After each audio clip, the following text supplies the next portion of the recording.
Hi ma'am, I am doing LL.B. Can you please suggest which textbook to buy for this certain law subject? Yes, that's a very common question which most of you have asked me, and in today's video I am going to answer that question. Hi everyone, my name is Meenakshi and I make videos on law related topics, law subjects and all the other law related matters. If any of that interests you, do make sure to subscribe to the channel to stay updated. Now let's begin with the video and let me answer this very commonly asked question for you. But before I suggest you any books that you should be buying for any specific subject, let me ask you one question. Can you tell me what is the difference between a textbook and a book?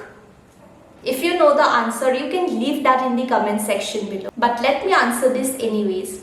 When we talk about a textbook, it usually applies in your school days. Remember when we were in schools, we used to get a syllabus for each of the subjects.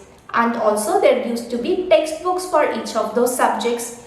Whatever topics are given in the syllabus, in that same exact order, all the topics will also be included in the textbook, which made our life very easy. We would simply refer those topics, we will study, appear for exams and clear it. Yes, even when we were in schools, there used to be some reference books also. If you want to know a topic in detail, then you can refer the reference books as well. But otherwise, textbooks were sufficient enough for the purpose of your exams. By reading the textbook, by understanding the concepts given in textbooks, you can definitely clear the exam. But this facility is limited only to schools and maybe for your 10+2. Once you reach college or university and join any professional course or for your graduation, you get admission, there this concept of textbook do not exist. Yes, you heard it right.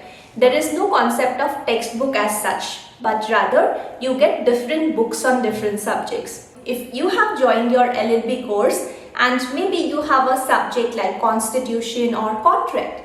Let's take contract as an example. Maybe you have contracts as a subject in your first semester and you are all confused which book to buy and which one to skip. The first thing that you can do in order to get rid of this confusion is that accept the fact there is no textbook that exists. When we were in schools, what used to happen? There will be a state board, there will be CBSE and maybe there is 2 or 3 other boards. So a lot of students will be there in each of these different boards.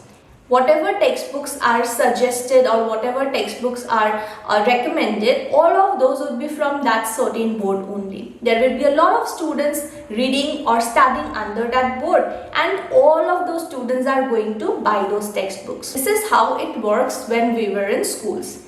But now when we reach university or college, there are so many universities providing the same LL.B. degree. Just imagine maybe tomorrow you completed your course and you decided to write a book on contracts and you wanted to give your best in writing that book. So you invested 2 years of their time and a lot of hard labor in writing that book. Now what will you want for your book? Will you want only 10,000 students to buy your book or you want 10 million plus students to buy your book? Obviously 10 million plus students to buy your book, right? And when will 10 million plus students buy your book? Only when your book is not limited to the syllabus of any one specific university.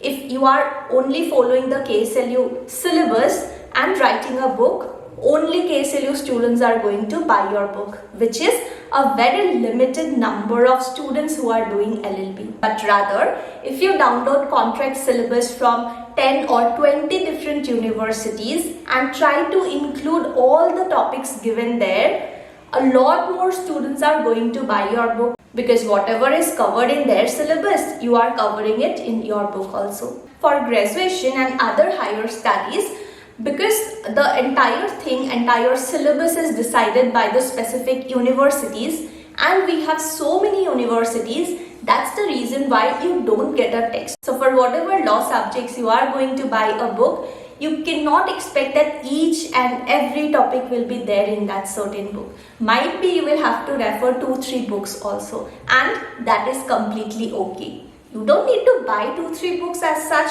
you can refer the library anyways. So if you are a law student, accept this fact today that there is no textbook. But yes, you can buy the best book for yourself. And how do you do that? While you go to the bookstall to buy a certain book, take your syllabus along with you and scan through the book. See whether all the topics are covered or not, or at least most of the topics are covered or not. Also, it's important to see whether you are able to understand the language of the book or not. Sometimes the book might be too complicated for you and you might end up buying it, and later on the book is of no use because you find it very hard to understand. So whenever you are going to the bookstall, carry your syllabus, see whether most of the topics are covered or not in the book, and also try to read at least 1 or 2 paragraphs from the book just to be sure that you are understanding the writing skill in that book. This in fact is what we used to do when we were in our LL.B. There used to be this one area which was like very crowded. It was all bookstalls only. People would go there, buy books, and it was always crowded. So we would not go there. There was another bookstall which was there in main city. It was the only bookstall there in that entire area. In that bookstall, hardly few students would come because it's just one bookstall that's there in this entire area. But we used to go there, carry our syllabus, and there used to be 5-6 chairs also. We would sit there, take the book, take the syllabus, and see if everything is there or not, or at least most of the topics are there or not. Also, we would sit there and read 1 or 2 paragraphs to ensure we are able to understand language of the book. Never be in a hurry while you are buying books. You can in fact visit the bookstall few days in order to ensure that you are buying the best book for yourself. So that's all for today's video. I hope I have answered your question well. In case you have any more concerns, queries regarding law, you can leave that in the comment section below. I will try to answer it as much as I can. Bye for now.